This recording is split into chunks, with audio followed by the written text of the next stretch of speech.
जी हाँ, मैं 7 बहन और 1 भाई हूँ। मेरा जो जन्म हुआ था जनवरी माह में हुआ था, और उस समय जब मेरा जो जन्म हुआ था उस समय जनवरी माह में बारिश हो रहा था, और माँ को मतलब समझ में नहीं आ रहा था कि मतलब हम क्या करें।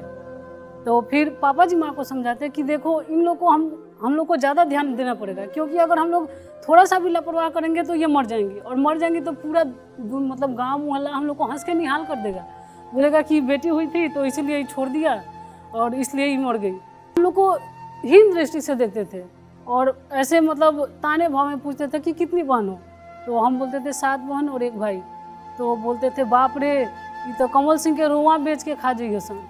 हम लोग को अंदर से लग रहा था कि हम लोग ऐसा क्या करें जो इन लोग के ताने से हम लोग को मुक्ति मिले।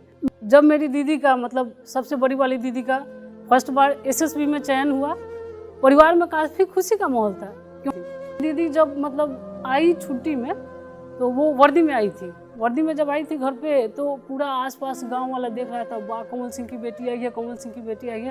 तो वो जो दृश्य था ना, वो मुझे काफ़ी इंस्पायर किया कि हमें भी इसी लाइन में जाना है। और जो पापा जी का खुशी था देखने में, पापा जी जैसे जब दीदी गले मिली तो मतलब पापा जी को लग रहा था कि मतलब कहीं ना कहीं उनका जो मेहनत था वो सफल हो रहा है। तो वो दृश्य हमको बहुत अच्छा लगा, और वहीं से हम भी इंस्पायर हुए कि मतलब हमको भी इसी लाइन में जाना है। तो आसपास के गाँव वाले ये बोले कि बुझाता कि एक जनी के हो गई तो सब जनी के होइए जाई, वो हो गया। और समय एक ऐसा चीज़ है ना कि मतलब बदलते रहता है, और मतलब हम लोग का भी समय बदला, और धीरे धीरे मतलब एक एक करके हम 7 बहनों का सिलेक्शन डिफेंस लाइन में हो गया। पढ़ने में हम सारे भाई बहन अच्छे थे। समय तो बदला हम लोग का भी, अब बारी हमारी थी, क्योंकि अब 7 बहन की नौकरी हो चुकी थी, और वो ताने अभी भी हमारे कानों में गूंज रहे थे। सबसे पहले हमने पापा जी को जनरेटर की जगह आइसर इंजन खरीदा, क्योंकि आइसर इंजन मतलब चाबी से चालू हो जाता है, पापा जी को ज़्यादा मतलब मेहनत नहीं करना पड़ता था। आइसर इंजन खरीदा, उसके बाद अपना घर बनाया।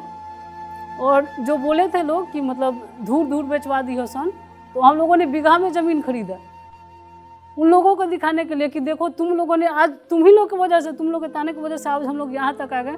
तो बीघे में ज़मीन खरीदा, और फिर एक और घर बनाया 4 मंजिला। उनका जीवन लोगों से ये निवेदन करना चाहूँगी कि वो अब बेटा और बेटी ना मांगे कि भगवान हमें बेटा दे, भगवान हमें बेटी दे, बल्कि वो एक अच्छी संतान की कामना करें कि भगवान मुझे जो भी दे अच्छी संतान दे। आप अगर उसका परवरिश अच्छा करिएगा, उसको शिक्षा अच्छा दीजिएगा, तो वो वाकई आपका नाम रोशन करेगा।